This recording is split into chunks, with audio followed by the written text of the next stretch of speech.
الحمد لله رب العالمين وبه استعين واشهد ان لا اله الا الله وحده لا شريك له واشهد ان محمدا عبده ورسوله اما بعد. امام کے پیچھے صلاۃ پڑھتے ہوئے مقتدی کو کبھی بھی امام سے آگے نہیں بڑھنا چاہیے، بلکہ امام کی اقتداء کرنا ہے، امام کی متابعت کرنی ہے. اگر کوئی شخص امام سے پہل کرتا ہے تو یہ گناہ کا کام ہے. خاص طور پہ سجدے میں جب آدمی گیا تو جب تک امام اللہ اکبر کہہ کے سجدے سے سر نہ اٹھا لے تب تک سر نہیں اٹھانا ہے.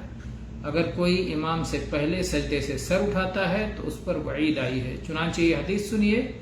ابو ہریرہ رضی اللہ عنہ بیان کرتے ہیں کہ نبی کریم صلی اللہ علیہ وسلم نے ارشاد فرمایا: اما یخشى احدکم اذا رفع رأسه قبل الامام ان یجعل اللہ رأسه رأس حمار او یجعل صورته صورت حمار.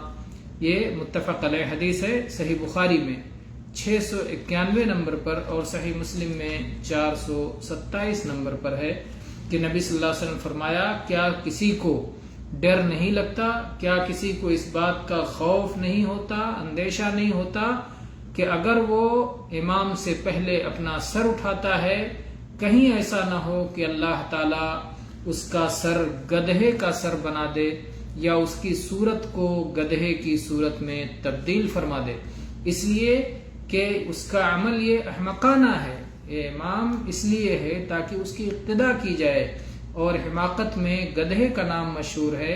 تو چونکہ اس کا یہ عمل گدھے جیسا عمل ہے، کہیں سزا کے طور پر اس کی صورت بھی گدھے میں تبدیل نہ کر دی جائے. تو خطرناک وعید ہے، سخت وعید ہے، شدید وعید ہے، دھمکی ہے، اللہ تعالیٰ کی طرف سے تحذیر اور ڈراوا ہے. ایک اللہ کے بندے کو اس عمل سے باز آنا چاہیے، اور یہ عمل کبھی بھی سجدے سے اس وقت تک سر نہیں اٹھانا چاہیے جب تک کہ امام نہ سر اٹھا لے. واللہ تعالی اعلم. صلی اللہ علی نبینا وسلم والحمد للہ رب العالمین.